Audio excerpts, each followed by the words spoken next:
Everything stated in this video is my opinion and my opinion only. And just like everything else in these cases we discuss here on this channel, everything is alleged. Hey, you guys. I pushed it back a little bit. I hope y'all didn't mind. We just ran late cooking dinner. I was trying to get creative. It just went a little bit too long. I'm gonna turn the camera around here in a minute. I'm gonna give it like 5 minutes to get people in. I know that maybe some of you have seen this article before, read this article before. I couldn't go back and find it because I was gonna like add the link. But I think that the Buzz Boys, Publicly Buzzed, and Sleuthy Goosey went over this a long time ago. So I remember when I first found this article, guys, when I tell you, I recorded this video. Damn, I'm telling you, my hair was still like a brownish color and the wall was not painted. It was not painted. This was like forever ago. And I probably got probably like 60% edited with the video, and it was like going to be like an hour and a half, and it was just going to be like me reading the whole thing, and it just felt like it felt not right anymore. I just wanted to do it like this instead, so that we can go back and forth like we normally do, because this is an interesting little situation. It's a real life situation, and it's definitely something that I've thought of just based off of all of the crazy so far. So I don't know if you guys saw, hey Danny, my community tab, try the tea. Yes, I fixed that. Thank you very much. Haley Screen. You've wondered that? Yeah, me too, for sure. Hey Deb. Hey Anita. Hey, I've got something to say. Marjorie. Deb. Ro. Yes, it is. It's very scary. Hey Allie. Melissa. Hey Summer. Susan. Hey Jackie. Doodlebug. How you doing? Susan. I'm going to call you M. I always just don't know how to say it. And you're very active in here. And I'm just don't want to ever mispronounce the way that you have it in there. Cause I'm just going to call you M so that I can always acknowledge you. Hey, Deb, Doc, Dina, Hitman23. Hey, Michelle. Yeah, this is interesting because this is a for real life situation. I mentioned it a couple of times. I haven't really ever gotten into details of it. I mean, a couple details, but it's interesting because these two people's lives have never intertwined in anything that would have mattered ever. Hey, Sarah. Hey, Ezzy. Hey, Just Steph. I'll tell you what, I've always questioned everything. My family always was so annoyed by me, but I'm glad I follow intuition on things. Oh, I know. Yeah, I've been right on a lot of situations that I didn't want to be right on, just like intuitional things. I mean, stuff with exes, stuff with my mom's ex-husband, just like certain things, certain behavior things, just you have to question stuff. And it's great to question things. Hey, Denise. Hey, Ezzy. Unknown. Hey, what's up? Moto Man Max. What's up? Okay. Well, hi, April. I just don't want to mispronounce your screen name. Yes, exactly. Something like this. That's why I give my cereal box thing at Walmart scenario, because it's literally just that simple. You just being in the same room at one point or the same area at one point as someone in a completely different time than they were there. Your paths personally do not even have to intertwine. You do not even have to be in the same place at the same time with someone in order for their DNA to end up on you. And I mean, I know that it's a difficult concept to understand because it doesn't make a lot of sense. It really doesn't. In the long run, when you sit there and think about that, how the hell is that logical, right? I understand, but it's true. It's very, very, very, very, very, very, very, very true. Hello, Elizabeth. Samiri, hi. Hey, Carrie. Yeah, I actually wanted to make a video today about Gypsy Rose because I've been definitely paying attention to all that stuff. And I don't want to, I originally thought maybe I should go back through like interrogation videos and stuff like that. But there's already so many channels doing that. I just don't really feel like it would really be worth it, honestly, just because so many other channels are doing it already and it's out there already like 1,000 times. It'd probably be better just for me to come out here and do like my short synopsis of my opinion on what everything is, because I mean, those interrogations and all them things are like hours, and a lot of people really they just don't want to sit by it. And anybody that has wanted to do it thus far pretty much already did, honestly. I think she's a manipulative psycho that has a medical condition that was part of a fraud scheme. Now, granted, as a child, she was unaware, but that didn't last long, guys. Like, she became very aware, if not maybe like the mastermind after a certain point. So, also, her mother was sick. So I've kind of wondered since I found that out, like maybe this was also something she was trying to do because maybe she knew her gig was going to be up when her mom passed away from being, naturally ill. So that's something else that I've thought of. Okay. So let's see. Glenna, hi. It is crazy. Hey, Sally. Hey, Jacqueline. No. I mean, we've had the change of venue document drop, but it was really just more interesting to see the way that the rumors in the local area, how the locals think about stuff. That's really all that really came out of that, honestly. Hi, Alicia. Hey, Colder Covered. If only they could give an age as to how long DNA would have been on the object. I mean, considering the fact that it was brass. Now, it is covered brass. That's another issue. It really all depends, but honestly, it wouldn't be that long. Like it's not like it would be something that could be sitting there for months. That's not how it works. It would have to be fairly recent transfer. There's no freaking way. I'm so tired of YouTube. I'm really just tired of it. Hey, LA. Okay. All right, let me present the screen and see if it saved the way that I wanted to do this. I'm going to take this out of here. Because this is an interesting story. And I mentioned yesterday that this guy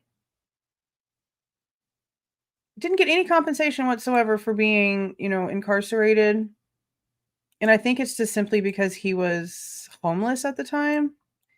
And so technically he was, this is like the wrong thing I want to fix. Discard. He was technically like taken better care of while he was incarcerated.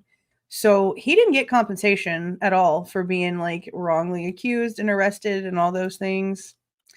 So I don't think that would be the case with Bryan because of what he was in school for. So yeah, that's an interesting concept. So I'm gonna have this small just for a second until I get down to the well, I mean, I guess I can just go down right now because I just need to get this where I need it because I see how I want to try to cut the screen. I probably should have tried to figure this out ahead of time, but we were running late with the dinner.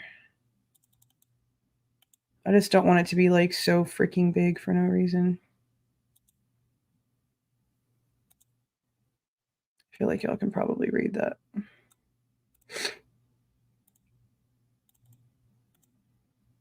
Ooh, what are you doing? Okay.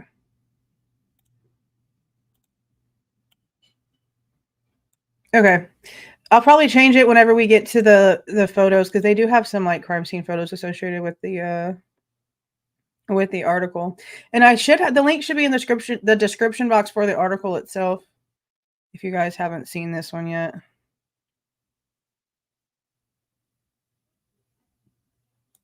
But it's not even me. Like this time I let YouTube do it.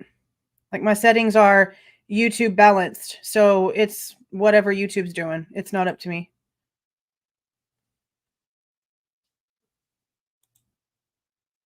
I meant to say, did you what that trial? Do what now? Do what now? I don't know. Show this. Okay. Okay. Hey, April. That's weird. On the TV, but not your phone. That's weird. I mean, I don't like the Goncalveses. That's not a strain, you know, anybody who's been here before knows damn well I have issues with them for other reasons. I do find it interesting. Okay, I'll say this. I do find it interesting that it took 18 months for us to find out that the Goncalveses actually were up around the time that the murders would have taken place because Steve suddenly had some sort of medical condition happen that they didn't tell the world at all until some random interview. And what was the stuff called? I know y'all heard it too. It was like, it had something to do with his face. And Christy's the one who said it. And she said, yeah, they had to go to the emergency room. Oh, what is it? I don't remember what they said. We've gone over it though. So when it comes to like that, like it's weird. It wasn't a rash though. It wasn't really a rash. She called it like a name. Bell's palsy. Was that it? Ramsey Hunt. That one. Carly got it. So whatever that is, that's what like happened. And I'm like, I just find it strange that it took that long for them to tell us that they just so happened to also not be home at the time of the crime. So I don't know. I wouldn't go so far as to say that it means anything, but it sure is crazy. It sure is crazy.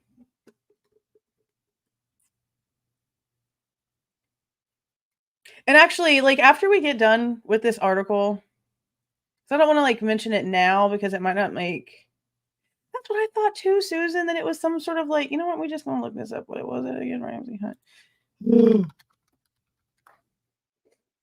Ramsey Hunt syndrome is a complication of shingles that affects the facial nerve near one ear. So let me just make sure there's no locational info on here. Okay. So yeah, like it makes your face do this sideways stuff, I guess. Yeah, it's some sort of rash situation, according to that. But I find it strange that, like, yeah, right, what a coincidence. What a coincidence that you happen to, like, and if that was the case, right, like, if you really were at a medical freaking facility and it could be proven, like, why didn't you just say that? But then I've already questioned, like, how do you get a phone call that your daughter might have been pew-pewed and you don't freaking immediately leave your house after not getting them on the phone immediately? Like, I don't know. I'm not that kind of parent. Yes, that's, yeah. Like, yeah, exactly. I mean, that's a good question too, because it's not like you can control it. It's not, hey, Elser, I feel like you can't control it, right? Because my daughter can't control like her Tourette's, her tics. They happen when the hell they happen. I mean, I know that there's like something that probably does trigger it, but they just happen when they happen. And in all the times that he has been on TV, all the times they've gone through interviews, it's never shown. Now, unless there's been like signs of it happening, or maybe there's been interviews canceled and maybe they've just been really, really good at timing the interviews. But I've never noticed any sort of rashes on his skin. Like his skin normally looks just like guy skin. You guys normally, you know, once they become adults, don't have too big of an issue keeping their skin clear. So I don't know. Hey, Aona. Yeah, I think it's like a now and then thing. Like it can go away and come back just depending on how bad, like I guess the root cause of the problem is. I don't know. I just find it strange that they just like held that back forever, but I'm only even mentioning that because of that question. It is very odd.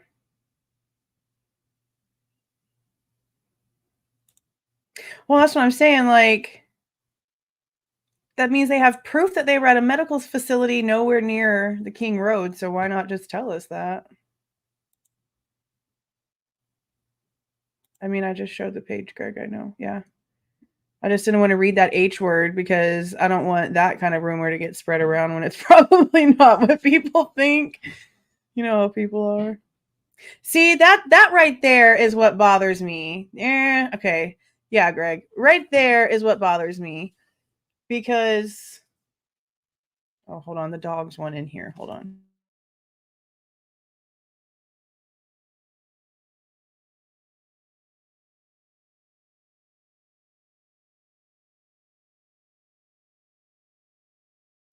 Okay. Yeah. See, that's also interesting because if it was around like the same time of the situation, would that situation be like a trigger for that? That's why other people have like for you. Yeah. But that's why I guess some people are like really questioning like maybe that's why they kept it quiet. It's just another one of those things that could lead down a huge rabbit hole that is just as coincidental as the situation with Bryan, honestly. See, yeah. That's what I'm saying, like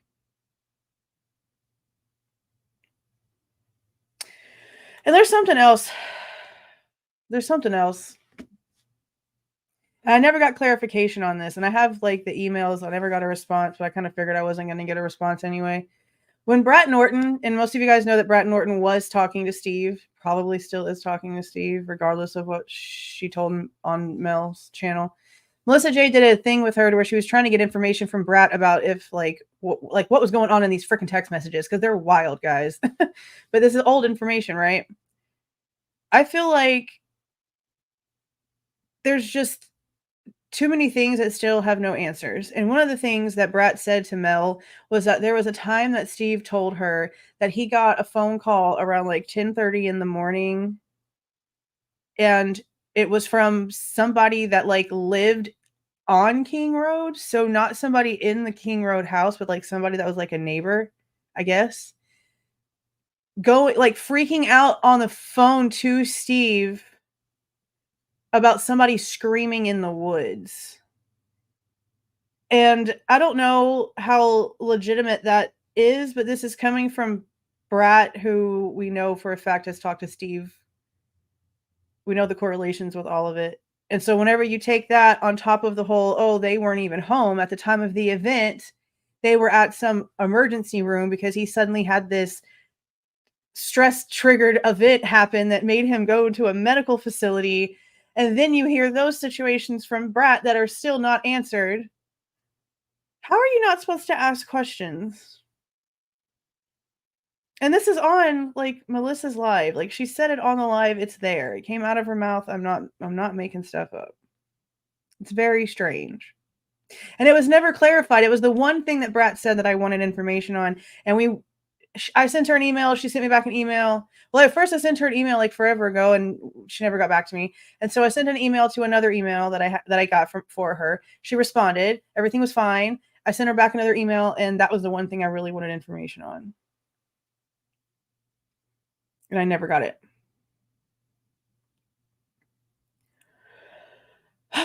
Yeah.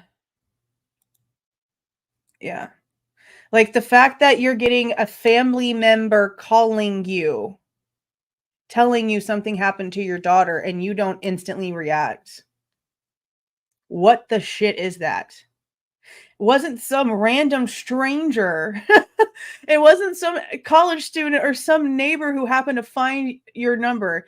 This was an entire family member.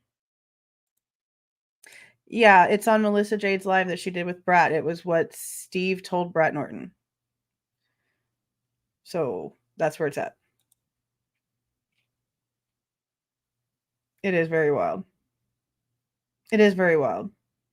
And actually, you know what? I guess I can just go ahead and like mention this now before we even get into this article because I was going to wait until afterwards. But most of you guys know like about the Brent Kopacka stuff, right? Like put a 1 in the chat if you are familiar with the name Brent Kopacka. I'll like let everything catch up so I can see.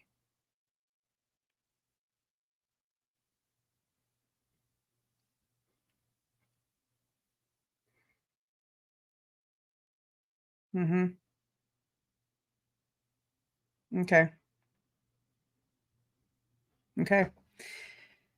So just like I've said that the police's own narrative is what's working against them, okay?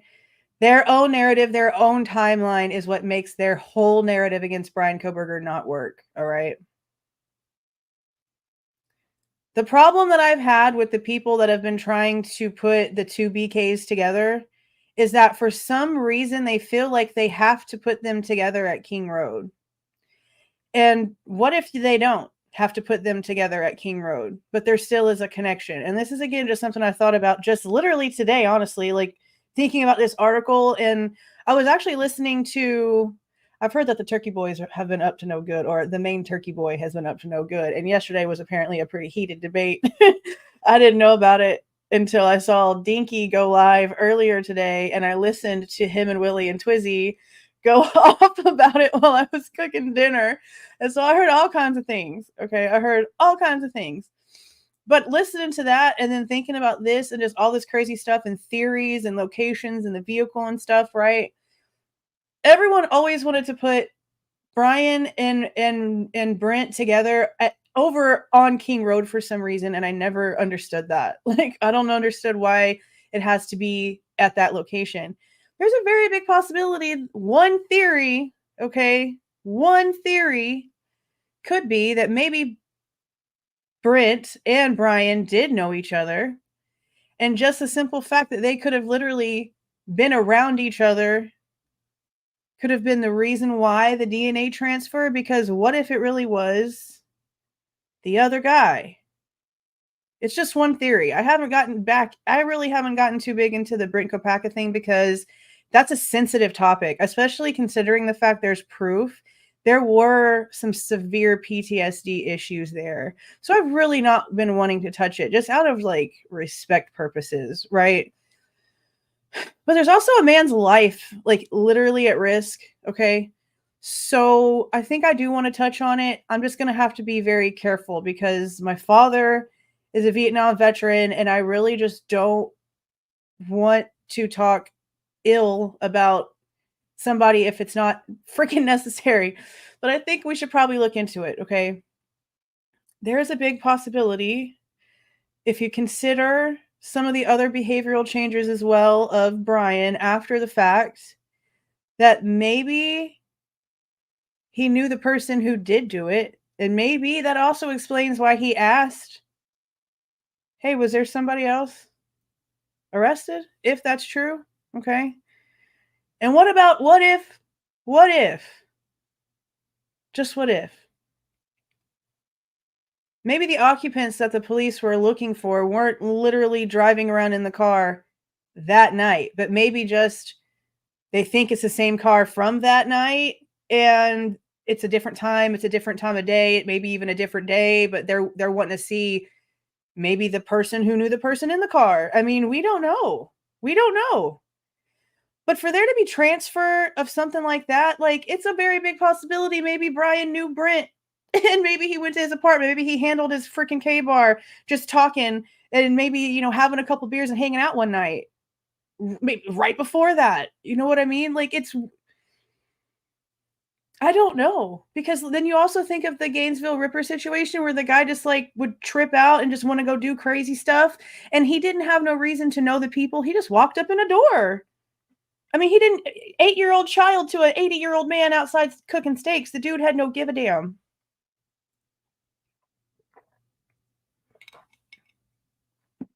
I mean, and that's fine, Anita. I don't know. I'm just trying to figure out like possibilities. And so that was just one of them that I thought about because they do live close together. Big possibility that they could have met each other. I mean, we really don't know. They could have met at a bar. They could have met at a party. Just the simple fact, the main reason why, like, I've never let go of the Brent Kopacka thing, but never wanted to, like, get into the crazy Brent Kopacka side of stuff because it has gotten wild. It's gotten wild to where people are believing lies about stuff just because they want to believe that there's a connection. They're also believing the lies and not doing their own research like what they do about everything, right? But there's a big possibility. And the main reason is because all of our eyes were on Moscow. All of our eyes were on that area. And we didn't hear a word about Brent Kopacka until the body cam footage of Bryan Kohberger getting pulled over in Indiana. And that's crazy as shit to me that they were able to just keep that quiet when the entire world was watching that spot. Hey, Twizzy. Bye. So yeah, I don't know. It's very crazy. I find it strange.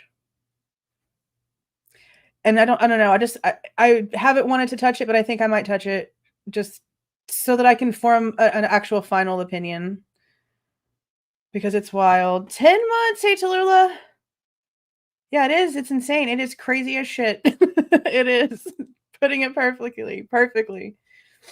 Because what was one of the things, right? There was this one speculative post that was put by somebody who was claiming to be anonymous, right? But then one of the words that was used was like my dad or something like that. So everyone assumes it was one of Bryan's sisters. And it talks about the possibility of him maybe getting into, rugs or whatever again, whatever. What if that was the case? And that's what they were doing together. That's why they were hanging out together. Maybe they were drinking together, doing whatever together. And that's how his DNA got on the K-bar that was then used later. And it might not even be that.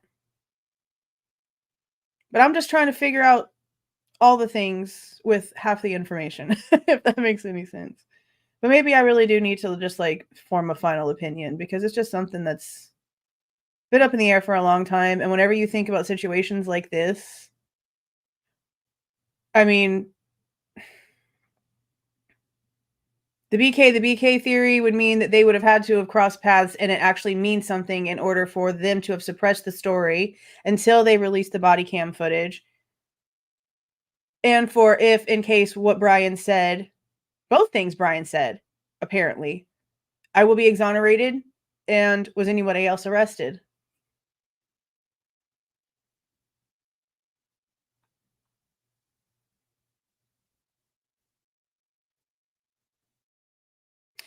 Thank you, Gretchen. See, that's another thing. Yeah, that was a slip up.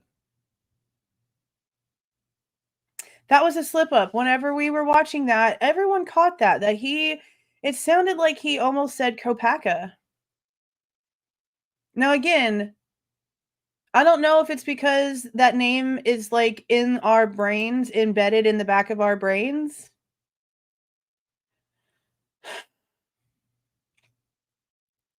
I don't know, but I'm just gonna look into all the factual facts myself and then form my opinion. I'm gonna have to at this point because, like I said, I've been really not wanting to touch it too much because of who Brent is, but I really have been really wanting to dive into it more because there was this one video drop did. I'm not even going to get into the whole reason for the video, but there was a clip he showed of body cam footage of him dealing with a certain police officer before, and you can tell that he was not healthy in the brain. You can tell. There was issues. Kopaka had serious PTSD problems. And people like that can snap. People like that can snap. So I don't know.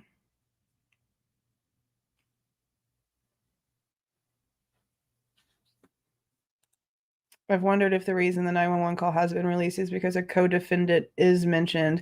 I mean, I can't let go of the co-defendant situation either. I always tell you guys about the ICR 16 rules and the way that they cite them and all the legal documents. That's not how anyone that's taken, honestly, any college course that's learned how to cite law is taught how to cite law. If you're supposed to make sure that it's very specific to your case, then you don't leave in the number 2 one that talks about a co-defendant. You do 1,3-8.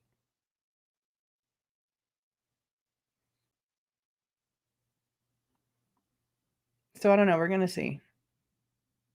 I mean, while that might be correct, not all mental health patients are not people that have been in the military that have come back with PTSD. So there's another level. There's your normal people that are just civilian mental health, and then you have military mental health, and they are nowhere near the same level. So that's a completely different monster, sadly. I didn't, actually. I implied what Brent is, which is a military vet with high PTSD, which is in his obituary, so it's not an implication whatsoever. It's a fact. That would be crazy. I don't think that's the case either. I really don't think Bryan has anything to do with the 911 call or anything that happened over there in that house, honestly. Plus, we already know from the story from the police and what Christie has claimed that basically what we 99% will most likely hear in court is Hunter showed up to get open Xana's door, saw the situation, and said for Dylan and Bethany to get the F out and call 911. And there was multiple voices and a bunch of very much, I guess, discombobulation. Damn it. Discombobulation on the line when they called is what it seemed like. Okay. So I really don't want to read this entire article because it's really well written if you want to listen to a very like audiobook version. And maybe one day I'll sit down and just read it, no commentary, just to read through and post it for those that like that kind of thing. But honestly, the facts of this case are this. Okay, you see this crime scene? I'll read the case situation right here. Okay, this is a robbery burglary situation, a break-in turned murder. Okay.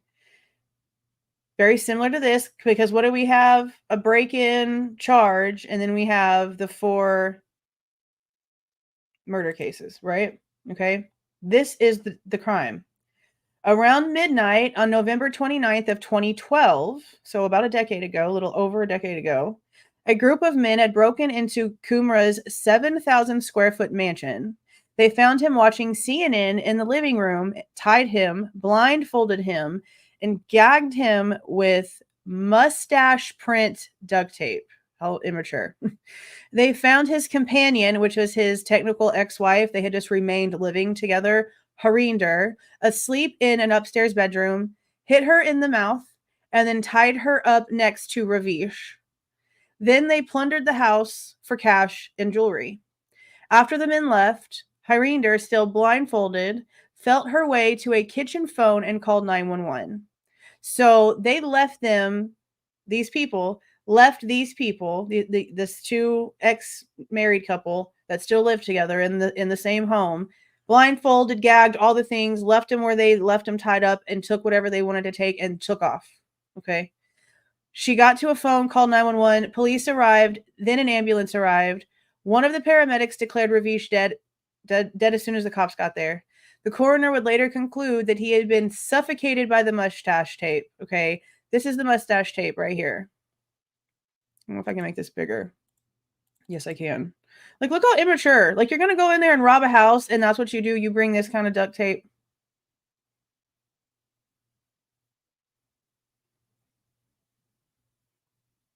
Like, this is so immature. So extremely immature. Okay. And look at how they left the house. Like, it's just a mess. It's just a mess. Okay. Now, this right here, these are the fingernails that they actually clipped off of Ravish, the male. Okay. These fingernails are where they would find Lukis Anderson's DNA. Okay. This is also gloves. Like, this is also how stupid these criminals are. They left a sink full of plastic gloves that they had like all their hands and stuff on. They just left them there, like at the house. Like, isn't that absolutely insane? Absolutely insane. Okay. So they end up running DNA, okay, and finding out that the DNA underneath Ravish's fingernails belongs to a man named Lukis Anderson. Okay. Lukis Anderson is a homeless man. He's one of the type of homeless that goes to like the emergency room in the middle of the night in order to just be able to have a bed. Okay. He is homeless. He's on the street. Okay. He also admits in a lot of his interviews that he did a lot of drugs, that he drank a lot. And so the very beginning of this article, look what it says. He actually thinks he could have possibly done it. He says, "I drink a lot," he remembers, telling public defender Kelly Kulik as they sat in a plain interview room at the Santa Clara County, California jail. "Sometimes he blacked out, so it was possible he did something he didn't remember. Maybe I did do it." So even with the DNA and him being like, "Bro, I really could have done this," turns out he was innocent. Even with him saying, damn, I could have done this.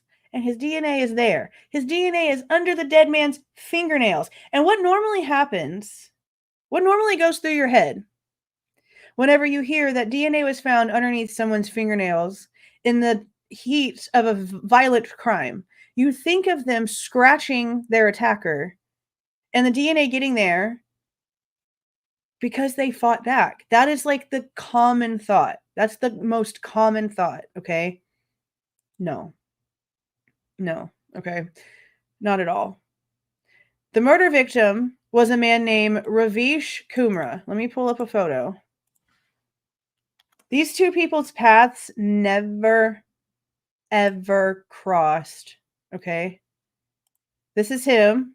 Do any of you guys recognize this face from watching anything on the news or anything from back in 2012?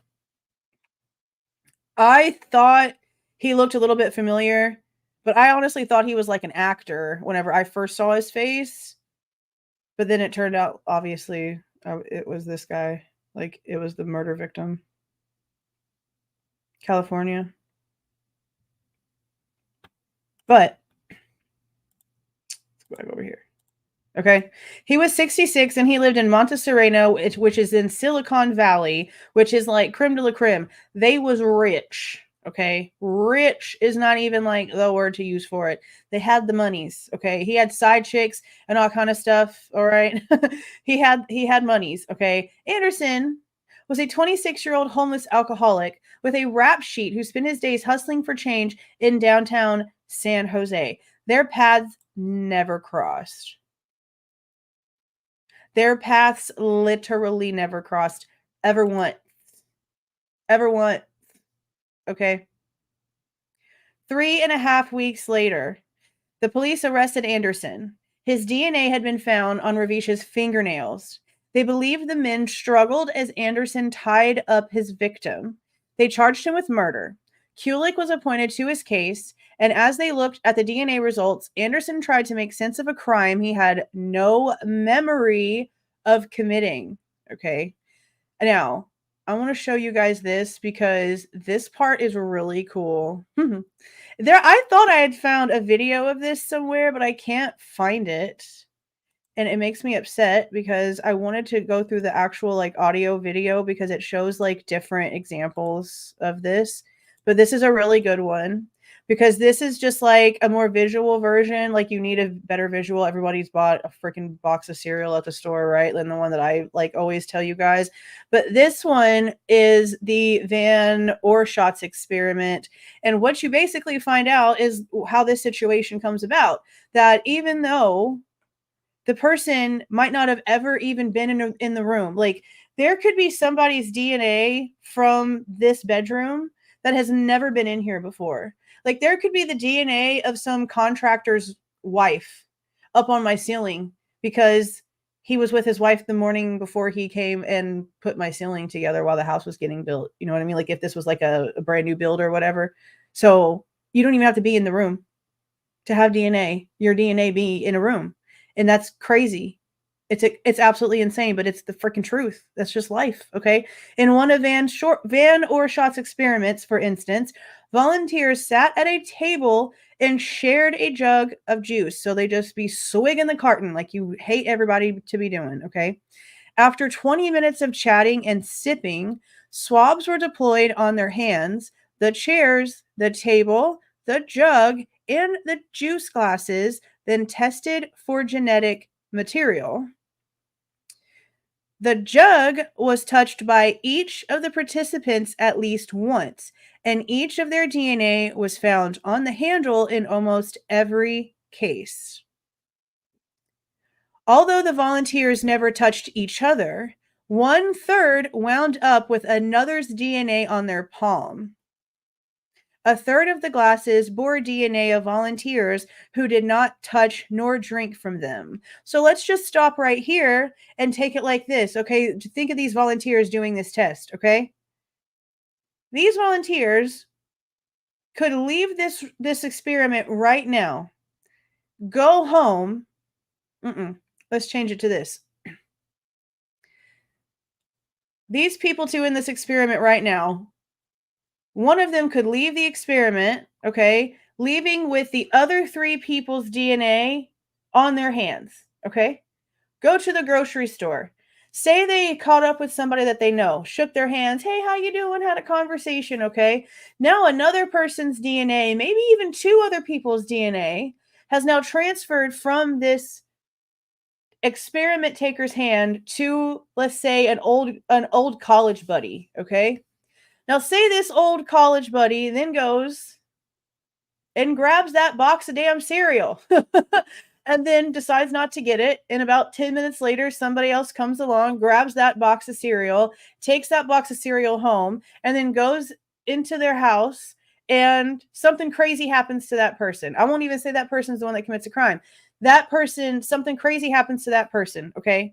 That person then has a person's DNA on them that belonged to the college buddy of the person who didn't want the box of cereal that they ended up bringing home. As long as it was within like a certain time frame, very plausible. Like I said, if you're somebody that lives the opposite of me, I'll say the opposite of me, okay?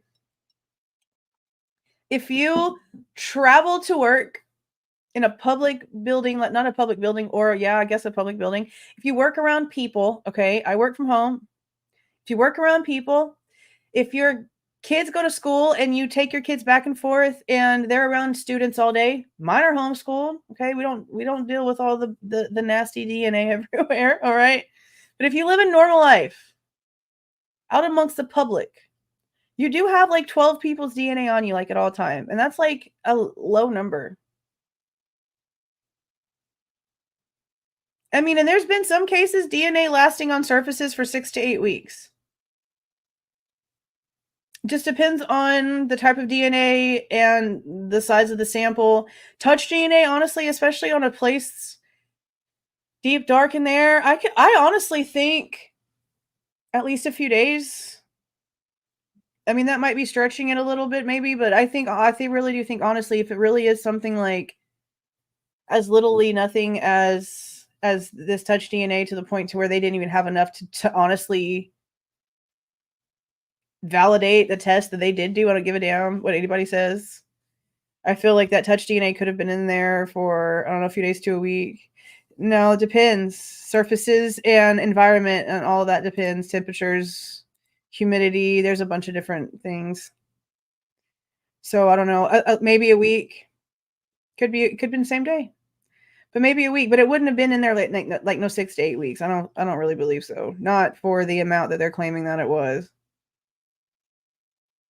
It would have had to have been more recent than that.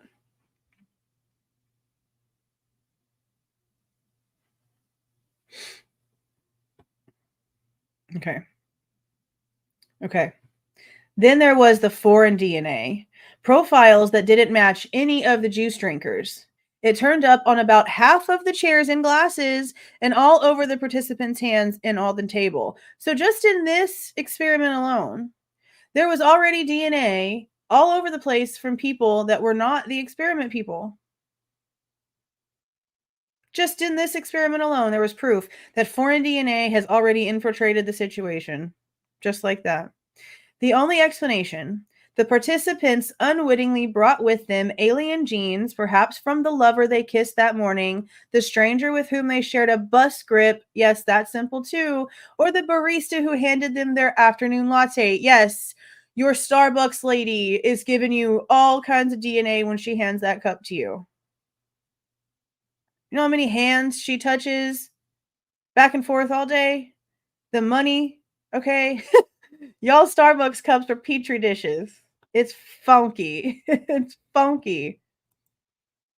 It's absolutely wild. So I'm going to go down here so that we can talk about where they figured out the situation about what this actually was. I think this is it right here. Okay. This is where we find out the truth. It's very well written like a narrative. Very well written like a narrative, like a story. So I'm just going to go ahead and read it because it turns out that there was a whole nother an officer that had like some sort of epiphany about a certain situation. Yeah, the money is just disgusting. But they had an epiphany about a situation, and this is how they were able to figure out what's happening here.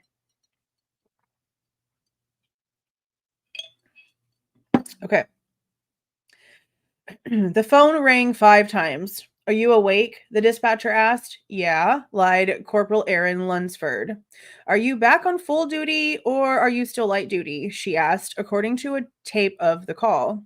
Lunsford had been off crutches for 2 weeks already, but it was 2:15 a.m. and pouring rain. Probably some downed tree needed to be policed. Light duty, Lunsford said. "Oh," she said. "Never mind." "Why, what are you calling about?" he asked. "We had a home invasion that turned into a 187, she said, cop slang for murder. "Shit, seriously?" Lunsford said, waking up. Lunsford had served all 15 of his professional years as a police officer at the Los Gatos Monte Sereno Police Department, a 38-officer agency that policed 2 drowsy towns. Where did my chapstick go? Guys, I know I just had it. I bet you Ariel came in here and took my chapstick. Nope, I'm just blind. Okay, I found it. Never mind. He had mostly been investigating property crimes. Los Gatos, a wealthy bedroom community of Silicon Valley, averaged a homicide once every 3 or 4 years. Monte Sereno, a bedroom community of the bedroom community, hadn't had a homicide in roughly 20. Now, I had to look that up because I don't know what the hell that meant, what a bedroom community was. Basically, it's like all of the little towns outside of the DFW area. It's basically a big neighborhood, and in this case, a really fancy, rich, to-do neighborhood where everyone that lives there travels elsewhere for work. So basically, like living in Forney, but driving into I really have got to stop. Living in Forney, but driving like into Dallas for work, or living in Argyle but driving into Fort Worth for work, and it be a constant like thing. Like they don't work anywhere near their spot. But this guy was rich. Like this mansion was big. Like it was just a really big house. They had a lot of money. They had a whole lot of money. Okay, so then he goes down. Let's see where it was. Okay, this is him. This is the officer that worked the case. Okay. An investigator from the county coroner's office arrived and moved Coomer's body into a van. Lunsford followed her to the morgue for the autopsy. A doctor undressed the victim and scraped and cut his fingernails for evidence. Lunsford recognized Ravish, a wealthy businessman who had once owned a share of a local concert venue.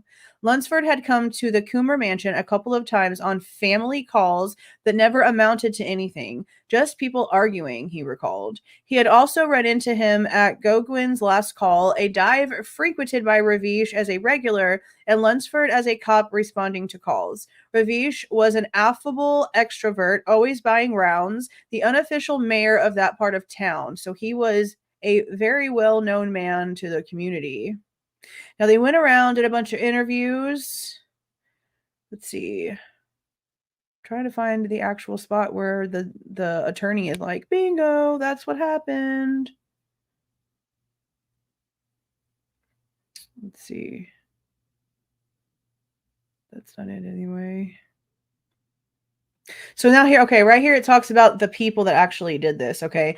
The men who killed Kumra seemed somewhat forensically aware, albeit clumsily. They had worn latex gloves through their rampage. A pile of them were left in the kitchen sink, wet and soapy, as though someone had tried to wash off the DNA. In the weeks after the murder, Tawny Nelson Mehmet, a criminalist at the county crime lab, ran dozens of tests on the evidence collected from Kumra's mansion.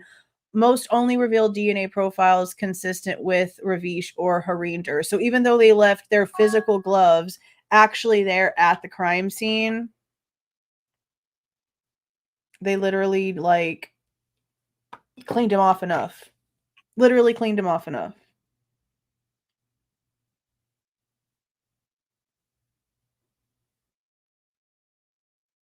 Okay, now this is where they actually find, I don't even want to like get to that point just yet because that kind of defeats the purpose of showing that this dude is completely innocent. Actually, I guess not. Okay. Because this goes to tell you right here, they actually had like a group of people that they could actually for real like blame for this, and they still didn't want to let Anderson go. Like, even though I've always questioned, and I did dig into some of the like court hearings and stuff like that. Like, I never understood why the other people just didn't say, hey, we don't know that guy. Because they already had like all the proof on them. But I guess if they were saying that they weren't guilty, then they wouldn't have like admitted that, right? They wouldn't have been like, oh, we don't know this Lukis Anderson dude. He's innocent. Anyway, okay. But in her first few batches of evidence, Mehmet hit forensic pay dirt, a handful of unknown profiles, including on the washed gloves. She ran them through the state database of people arrested for or convicted of felonies and got 3 hits, all from the Bay Area. 22-year-old D'Angelo Austin on the duct tape, 21-year-old Javier Garcia on the gloves, and on the fingernail clippings, the 26-year-old Lukis Anderson. Now, it doesn't mention the female. Because what the situation actually was one of Ravish's side chicks, little whatevers, I guess he was a sugar daddy to or whatever, called basically like her homeboys to get together and go rob her sugar daddy, is basically what the situation was. So even though it just listed 2 guys and Lukis, a female does get arrested and did get charged for the situation. I just don't understand why they didn't just be like, hey, we don't know that cat. Like, we don't know who that guy is. Let him go. And there's Lukis Anderson right there. This is the guy that ended up getting arrested for something he didn't do because his DNA was actually there. This is just them talking about how there's a possibility that he could have done it even though he didn't remember it. Okay. Anderson had been in jail on the murder charge for over a month when a defense investigator dropped a stack of records on Kulik's desk. Look at them, the investigator said. Now, this is where the evidence comes out. They were Anderson's medical records. Because his murder charge could carry the death penalty, Kulik had the investigator pull everything pertinent to Anderson's medical history, including his mental health, in case they had to ask for leniency during sentencing. She suspected Anderson could be a good candidate for such leniency. He spent much of his childhood homeless. In early adulthood, he was diagnosed with a mental health disorder and diabetes, and he had developed a mighty alcohol addiction. One day, while drunk, he stepped off a curb and into the path of a moving truck. He survived, but his memory was never quite right again. He lost track of days, sometimes several in a row. That's not to say his life was bleak. He made friends easily. He had a coy sense of humor and dimples that shone like headlights. His buddies, many on the streets themselves, looked after him, as did some downtown shopkeepers. Kulik and her investigator had spoken to several of them. They shook their heads. Anderson might be a drunk, they said, but he wasn't a killer. And then it shows how he had a rap sheet, but it was full of small petty crimes. Drunk in public, riding a bike under the influence, probation violations. The one serious conviction, a residential burglary that had caught Lunsford's attention, seemed more benign upon careful reading. According to the police report, Anderson had drunkenly broken the front window of a home and tried to crawl through. The horrified resident had pushed him back out with blankets. Police found him a few minutes later standing on the sidewalk, dazed and bleeding. Though nothing had been stolen, he had been charged with a felony and pleaded no contest. His DNA was added to the state criminal database. So he didn't even go in there to rob anybody. He just was drunk and fell into this guy's window, I guess.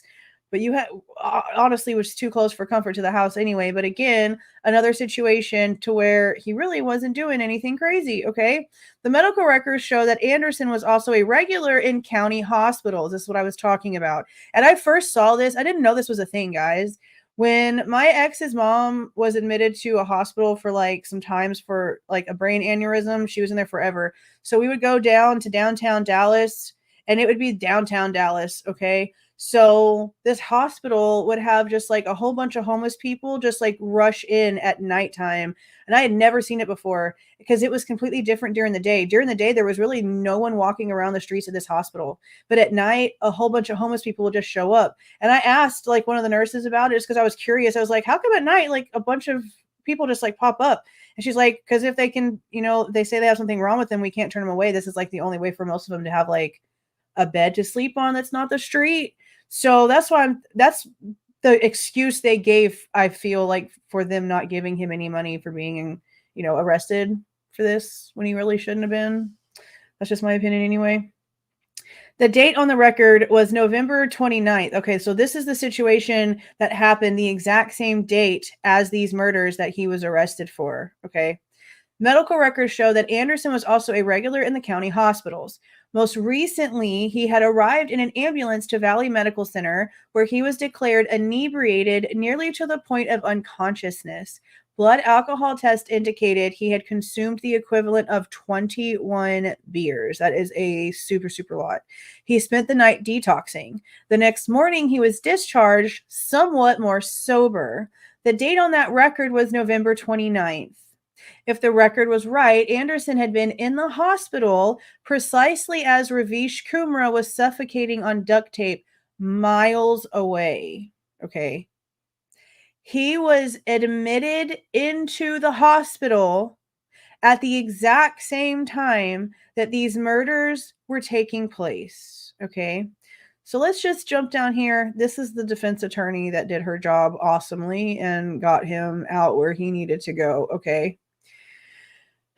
Let's see. This is where it started. Okay. The attorney and the investigator. So this would be like Ann Taylor and Butanti, right? Like that's basically the equivalent to who these people are. Okay. She and the investigator systematically retraced his day. Anderson had only patchy recollections of the night in question, but they found a record that a 7-Eleven clerk called authorities at 7:54 p.m. complaining that Anderson was panhandling. He moved on before the police arrived. His meanderings took him 4 blocks east to S&S Market. The clerk there told Kulik that Anderson sat down in front of the store at about 8:15 p.m., already drunk, and got drunker. A couple of hours later, he wandered into the store and collapsed in an aisle. The clerk called the authorities. So that was the call that got him put into like hospital, jail, detox area for the time of the actual crime that he's now being arrested for. Okay. The police arrived first, followed by a truck from the San Jose Fire Department. Okay. A paramedic with the fire department told Kulik he had picked up Anderson drunk so often that he knew his birth date by heart. Jesus. 2 other paramedics arrived with an ambulance. They wrestled Anderson into the stretcher and took him to the hospital. According to his medical records, he was admitted at 10:45 p.m. The doctor who treated him said Anderson remained in bed throughout the night. Harinder Kumar had said the men who killed Ravish rampaged through her house sometime between 11:30 p.m. and 1:30 a.m. He was detoxing in a jail hospital at the time of these murders, and they still arrested him. Now, this talks about this other case study that they did, but I want to get to like the whole part of what they actually found. Okay, let's see. Okay. Yeah. We are convinced at some point, we just don't know when in the 24 hours, 48 hours, or 72 hours beforehand that their paths crossed. Deputy District Attorney Kevin Smith told the San Francisco Chronicle reporter. So they knew at some point that they had to have crossed somehow, right? It is new in their brain. It just had to happen that way. But that wasn't the case. Now, this situation right here talks about shedders, okay? Some people also super shed a super lot. Like some people don't really shed, all that much. There's an average amount of shedding, but then there's super shedders. And that's another situation that also needs to be, considered when it comes to this type of stuff too. That's why I didn't want to read like the full article just so that we could have the conversation. I will probably end up doing a non-commentary read after the fact. I probably will, because there's a lot of really, really like interesting information in here, like DNA scientific type information in here. But I just want to get to the point to where they actually find out exactly how their 2 DNAs came together, because that's what ended up getting him out of here. Okay, right here.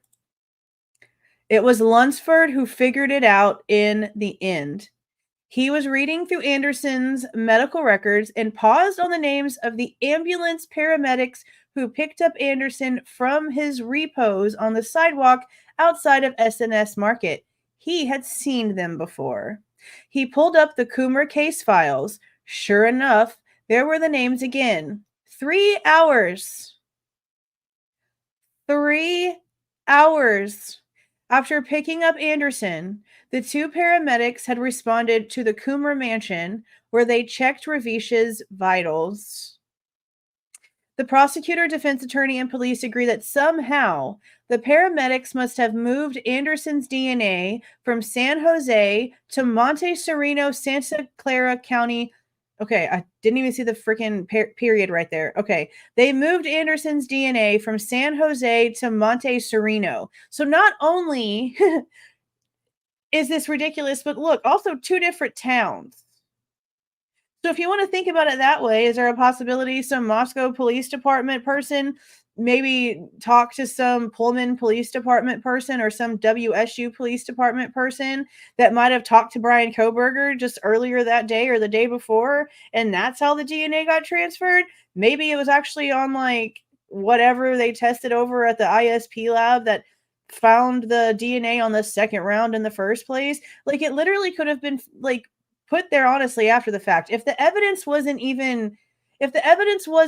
like sealed enough, honestly, Touch DNA could have gotten on it after it was taken from the crime scene as well. So that's another situation, honestly. It could have been afterwards.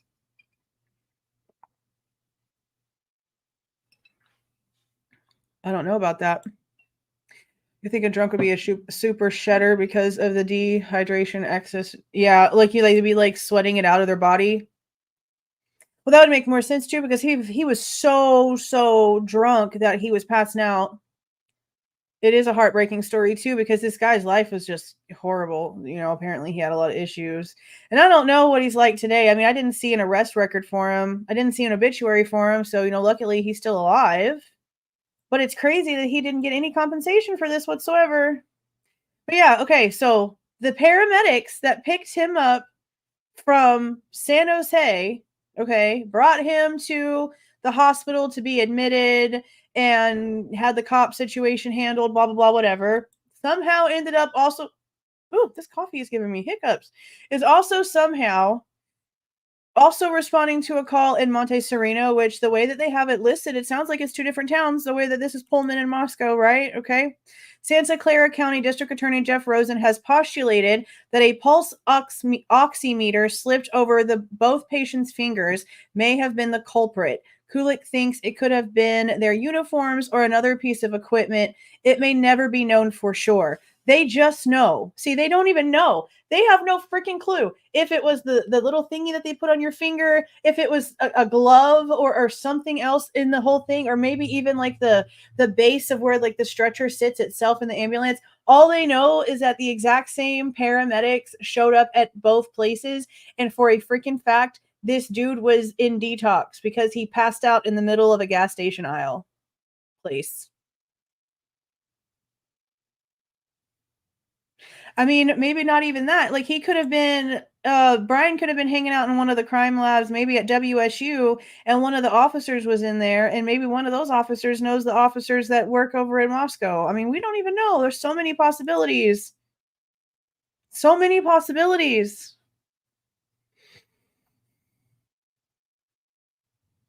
And like we hear all the time about DNA getting people out of prison after years, right? Because there's been so many technological advances. Like I just read a story the other day. It had to have been like maybe yesterday. A guy spent like 15 years in prison for a murder that he didn't commit, and then all of the DNA was retested and it proved it wasn't him. Like that's wild. See, that is just so insane to me.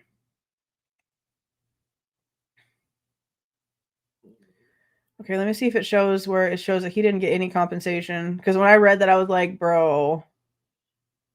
Let's see. Lunsford received accolades for his detective work in the Coomer case and has since been promoted to sergeant. His boss is now a captain. Lunsford says his perspective on DNA has forever changed. We shook hands. I transferred on you. You transferred on me. It happens. It's just biological. Exactly. Transfer everywhere. Mr. Anderson was a very unusual situation. We haven't come across it again, but you might. You never know. Anderson's case has altered the criminal justice system in a small but important way. Now, wouldn't you think the fact that you arrested somebody on touch DNA that proved that it was wrong? Like, why would you say that was a small altercation? Like, alteration? To me, that's pretty big. It's insane. The cost of that demonstration was almost half a year of Anderson's life. Being accused of murder was gut-wrenching, he says. It pains him that he questioned his own innocence, even though he says deep down, I knew I didn't do it. Also, after he was released, Anderson returned to the streets. As is typical in cases where people are wrongly implicated in a crime, he received no compensation for his time in jail. He has continued to struggle with alcohol, but has stayed out of major legal trouble since. He's applying for Social Security, which could help him finally secure housing. See, I understand parts of it where, he was better taken care of because, if he wasn't in jail, he'd have been on the streets.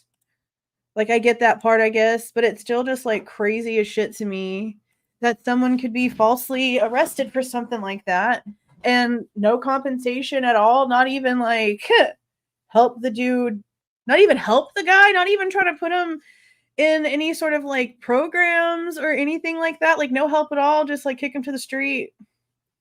Rude as shit.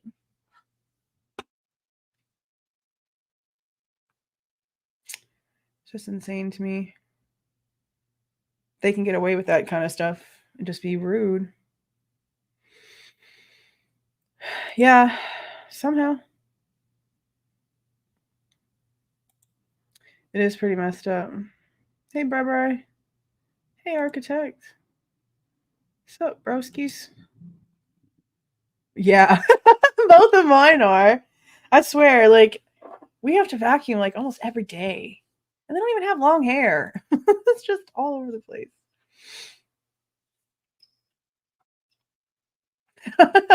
Okay, thank you, Kane. That's funny. Yeah, but I don't know. I've been wanting to tell y'all showing this story for a long time.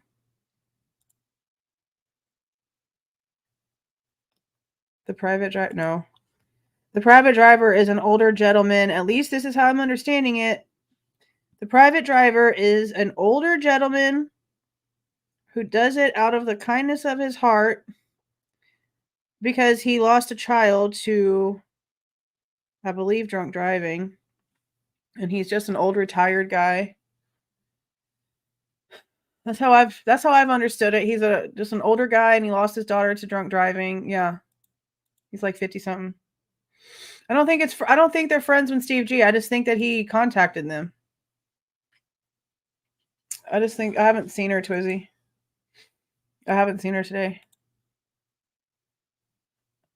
Yeah, we're wanting to get a cat. We had a cat, and he basically left after my youngest son was born because he didn't like it. He didn't like the fact that there was a child. Well, you know what I meant. He's an older guy. He had a daughter that had passed away, and so he just did it because it was a personal thing for him. But I heard that before about it being somebody who worked for lived over there by Bryan, and I'm like, no, that's not at all. We've kind of known for forever because he's even come out and done interviews on I even think one of the articles he did, his photo was in it. Yeah, I think even one of the interviews he did, his picture was even in it. Yeah, he's just a guy with a reason to care. That's really all he is. He's a guy with a reason to care about wanting to make sure that people get home safe after drinking. And he's been accused of 1,000 million things, which is insane. Oh, the slicing comment here reminded me of this. So you know how we were going off about the pizza cutter, right? In the inventory thing? I also found out today from listening to the old interview on the Turkey Boys did with Bree. I've finally listened to it today. She mentions how his very, very, very first job ever was at a pizza place. So I just found it funny, like not funny, but it's still like funny that that was his first job and like they're on this pizza cutter situation. Just a little funny. Yeah, Twizzle was over there giving Daniel the business. I was listening to that whenever y'all were going over it on Dinkies today, Twiz. I was listening to y'all and Willie go off while I was cooking dinner today. Oh yeah, like his name is out there in a thingy-mablobber, an article. Yeah, his name and everything is out there. Hey, Bri. Hello, thank you very muchos. Hey, hey. Um, I checked. Yeah, I haven't listened to all of it honestly. Like, I don't watch all of that stuff. I just can't really deal with the way that they do things. And there's nothing you can say to Daniel. He's I think he's just a lost a little lamb. I'm just gonna leave it right there. Yeah. Yeah. Like he's just ridiculous. And then ever Twiz was saying that he was physically muting his microphone. I was like, you freaking dictator. Like, are you serious? Wow. Yeah, it was wild. But there's nothing you can say to Daniel. There's literally nothing. He's sitting there arguing about stuff that literally contradicts itself. I kind of want to do a video on it just to like prove it because I was listening to it today when he was talking about it. Like I'll just say it. I'll just say it out of my face how I remember it. Okay. Twiz, y'all that listen to it, remind me, like, help me out here, okay? If you remember this, okay? So they're arguing about the phone stuff, right? And Twiz is trying to like remind Daniel what was said by Cyree, by Maori, by the other guy, the idiot Payne, okay? And Daniel's basically sitting there talking about the cast stuff and how it's like call records and stuff that they're talking about. He's basically trying to say that Cyree is saying that the way that the stuff was done on the default settings is all that it needs in order for it to be legitimate, right? Like no one's even arguing that, honestly. If Cyree's not arguing it, then we don't have a reason to argue it, right? But he's sitting there saying that while he's also being told what Cyree has now actually said about the physical discovery itself and how the very location and the very time specific information doesn't exist to where again like we've stated here because common sense is where this is all based off of. You can't implicate Bryan, but you can't implicate anyone else either because the location and time specific information for the home and the time of the crime doesn't exist. Okay, doesn't exist. So if Daniel is going to sit there and claim that everything that Cyree is claiming is accurate because of the default setting being used and how this testing was done, then he's basically proving what we all already said about how the evidence doesn't exist, therefore they can't implicate Bryan for anything. But he's saying, no, it proves that Bryan was there. All this stuff proves that the phone was there. And I'm like, bro, you literally just said everything Cyree said was validated because it's tested correctly. But you're ignoring the fact that he said that all the evidence that should be there to prove a damn thing doesn't exist. Like you cannot have one without the other. Like he basically validated how wrong he was all by his own self.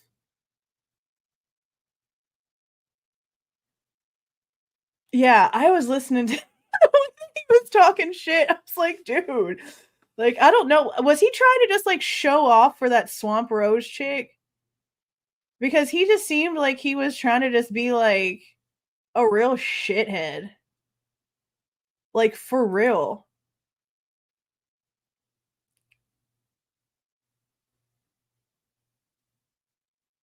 They blocked you? Well, his wife is a mod, so might have been her.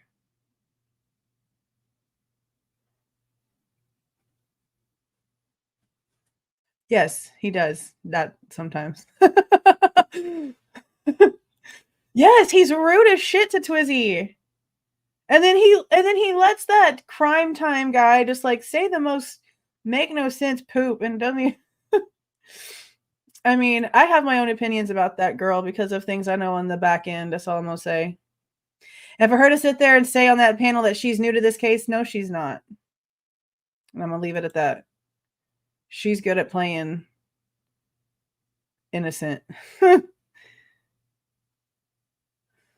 Yeah. I saw that. But I didn't, like I said, I didn't know about it until I saw Dinky's thumbnail. I was like, oh, let me see what this is about. Dinky was getting heated listening to all this stuff. He's like, he's out of his mind.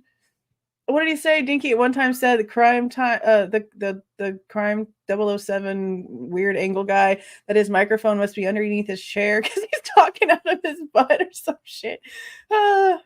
I'm sitting there trying to make like ginger sesame honey chicken and laughing my ass off. Dinky was losing his mind. Yeah, like I said, I know some things about her. That's why I'm like, as soon as she said I'm new to this case, I was like, so we starting this with a lie, girl? But we just gonna leave it alone. No, Dinky wasn't having none of it. Once. Okay, false alarm. There he is. Yeah, I was saying I was listening to y'all go over Daniel's live of the open panel yesterday while I was cooking my food in the kitchen today. I was laughing my ass off. Right? Say Dinky's name and he appears. Shit was funny.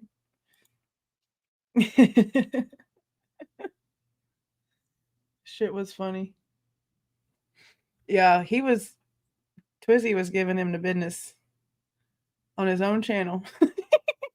Ozzy. Hey, Scott. I know. AR was doing good up there, though. He was kind of just like, I respect all you guys, but I got to get out of here. Yeah, I just want the truth. Like, all this is so crazy. That's all that matters. All that matters is the truth. But I do find it crazy to me. Like, I would never sit here and think that my own opinion of like anything local was better than somebody who freaking lives there. Okay. Everyone knows that Twizzy lives in that area. He has physically sat in the courtroom. I mean, at this point, you got to give it to him. Whether you like what he has to say or not, he cares more about this case than the Chapin seem to, because he actually shows up to court. Okay, let's just put it that way. Not just that, but he's driven the drive. Okay, so Daniel can sit there and say, oh, I checked it out on Google Maps. Home dude lives there and physically drove it. What the hell are you trying to tell me something about a 2-year-old Google Map for and act like I'm supposed to care? I just can't. This is why I could never, like, I was not, like, I know that you guys that have been here for a while have noticed that I'm a lot more comfortable now. And I think maybe doing these lives has also made me like a lot more comfortable. There is no way in shit that I could sit up there on Daniel's panel now the way that I did before, being just like all like nice and paying attention to the words I say. Cause I would not be able to just like not lose my shit at this point on that dude. There's just no way. That's why I just stay over here. Do my thing by myself because there's just no way. I mean, he was on the panel. He was on the panel yesterday. So, but I guess that doesn't mean he's home. He did say something about an IV, so maybe not. I wouldn't, bro. There's no way. I would lose my mind. There's no way. He would probably like have to like cut me, like kick me out, honestly, because there's just no way. He wouldn't like what I had to say. I mean, I wouldn't like cuss him out and stuff, but I could make my words mean something where you feel it in your soul. That's all I'm gonna say. I'm just gonna leave it at that. It is bad. No. Never. And if it ever were to ever happen, you guys would have like a million times of heads up for that situation, but it just is never going to happen. I have no want to try to debate with somebody who is so one-sided.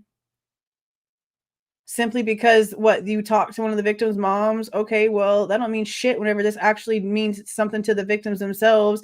The family's narrative don't mean nothing to the truth. Just because what you talk to the fantastical fictional book writer, who gives a shit? Anybody, he talks to anybody. He goes on channels that have 500 subscribers. It's not special. Not special.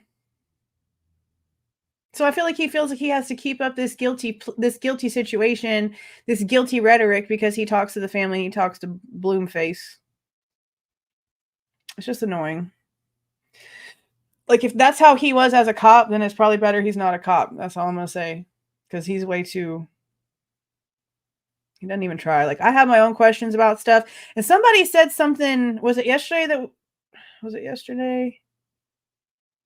It might have been yesterday. Somebody said something about maybe he was at the mall. Because you know how a lot of times I question the whole, like, 9 to 9:30 thing they do have in the PCA, right? And we know that that's basically based off of phone towers, right? What if he was just somewhere else at that time too? Like, what if he did just like run and maybe just go pick up something real quick from a store real fast and run back home? So I really kind of want to do a live where we pull up the map and see like what else could be in that area based off of the way that like the cell towers work, to see what other, like, if there's any sort of restaurants or anything else that would have been in that spot that would have been him leaving and going from his apartment to there and back by 9:30 that morning. Just to see. Because that's one of the things that I can't let go of. And that's what I want to look at. Everything everywhere. So then what I just said is pointless. Basically. Yeah.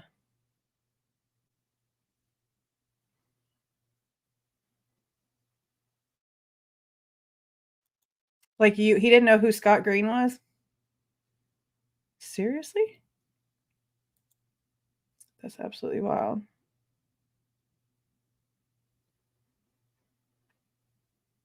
Yeah, like, I just wanted to see, like I know that the way that the towers are and stuff like that, I don't know. But there has to be an alternate possibility. Or he knows something. I just don't feel like he's ignorant to the situation. Hey, Annie. Good night. Have a good night. Oh, I just missed it. There it goes. Okay. Have a good night. Yeah, I just don't. That's why I can't be a lawyer. I feel like I'd be held in contempt like every day. Yeah, and see, and a lot of people like Daniel want to harp on, oh, well, then why do you think he said that he reserves the right to change his opinion once this shows up? Because why wouldn't he say something that logical? He's basically telling you that with what he has seen up to that date of him standing on that stand, and that means everything because he said in come on, I'm never drinking this coffee this late again tonight ever. He said on the stand that he has seen all of the discovery up until this point.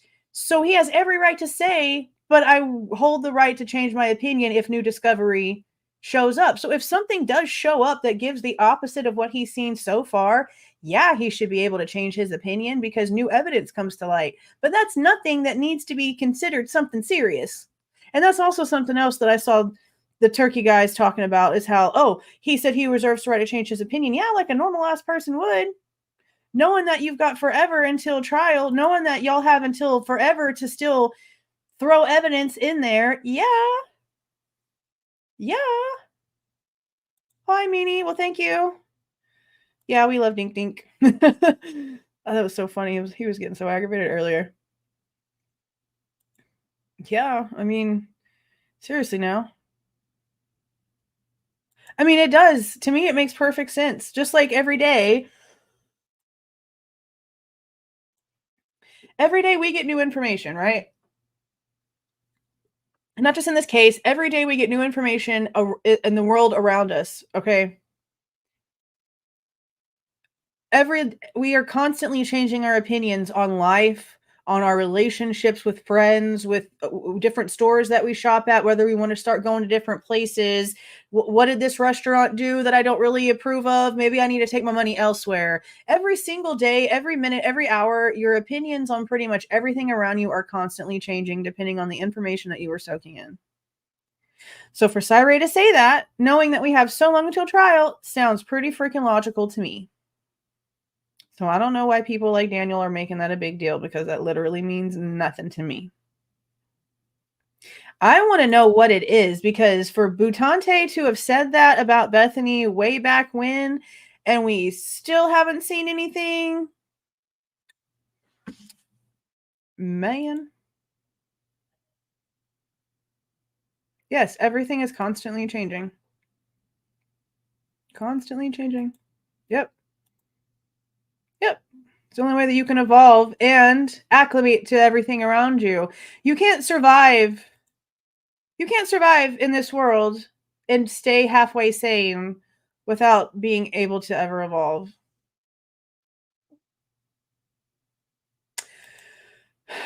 Yeah. Yeah. Or honestly, is there a possibility that Bethany really saw just like a bigger outlook than what Dylan saw? Because the only thing that we've heard so far, again, we've never heard from them personally. I've said this 1,000 times. We have never heard from Dylan or Bethany personally. They have been MIA from day one. Okay. From day one. And the one of the main reasons why I've always been really just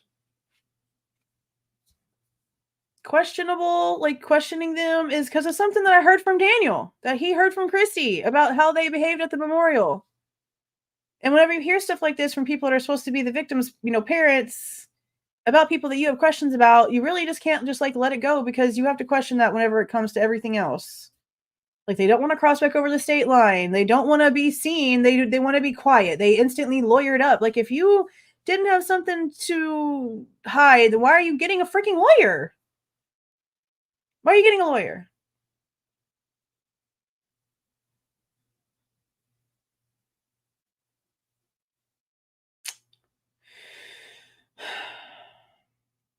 I'll just say that whenever the Goncalveses wanted to speak to the surviving roommates, one of them left the room and the other one told a different story. I'll just put it that way. And that was told to me not long after the interview with Christy.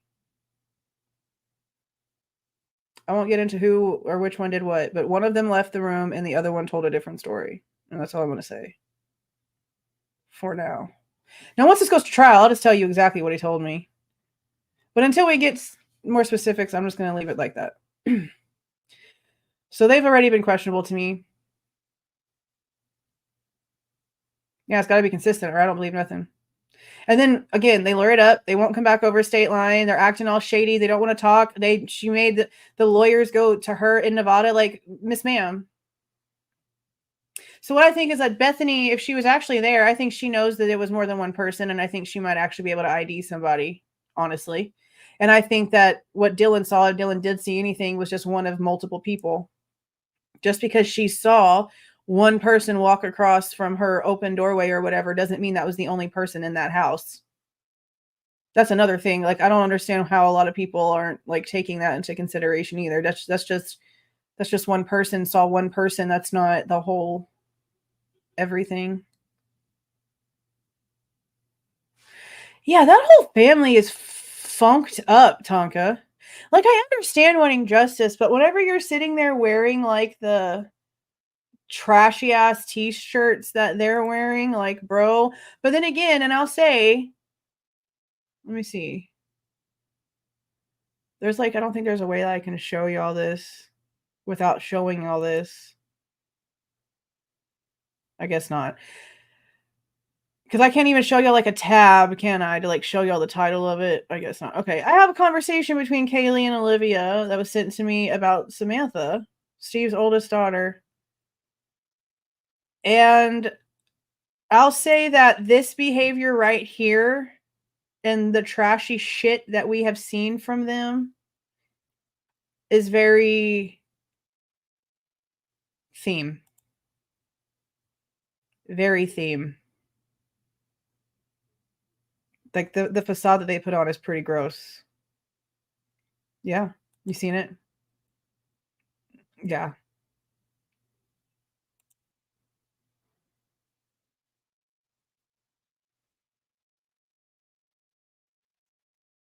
Contamination is cool. That's weird. Yeah, I think she does. I support the death penalty. I just need to make sure that there is no reasonable doubt whatsoever. Like, there's no reason for, I don't really care what anybody thinks about this at all. There's no reason for Chad Dorman to not be getting the death penalty right now. Just like the guy who basically like exercised that 6-year-old to death. I don't give a damn. There's no reason for somebody like that to continue to breathe. I'm sorry. There's just certain things you just don't get to live anymore. Like, come on. I just don't understand it. I mean, that's just, to me, you do something to a child, you do something crazy like that. Nah, bro, you don't get the right to breathe oxygen anymore. Sorry. Like, come on. It's just so gross. Yeah, no. I know. That's why I said it. That's why I said it. Yes. The grandmother, and she's walking. Yeah. Well, because she heard Nancy Grace say it. That she would want to, the same thing, that she want to snap Ann Taylor's neck or some crap like that. Like, come on. Like, damn. They wild.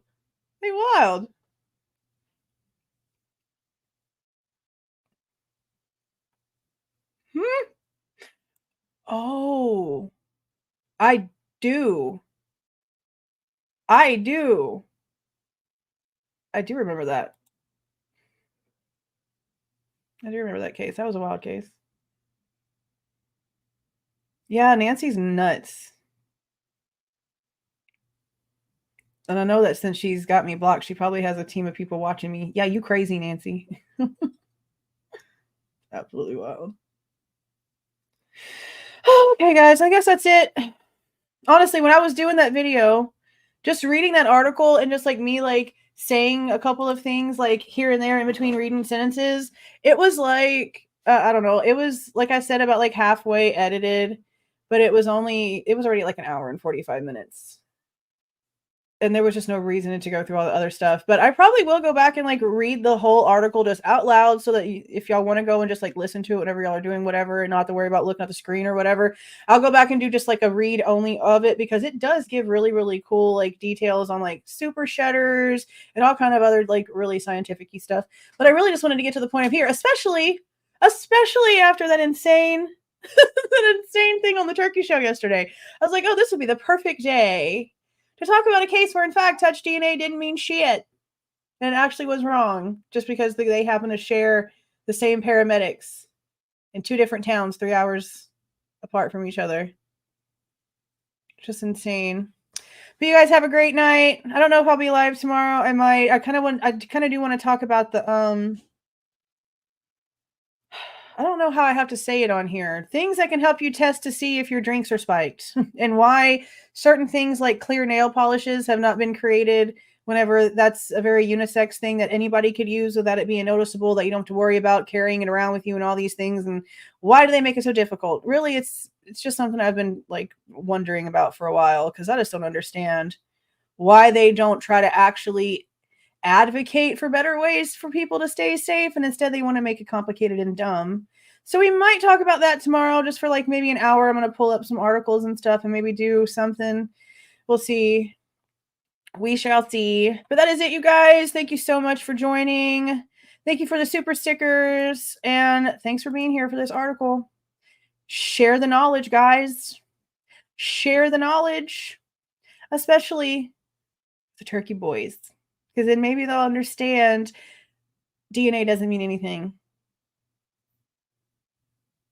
Literally at all. Okay. You guys have a good night. See y'all. Please do not forget to leave a like on your way out and subscribe to the channel if you are not subscribed already.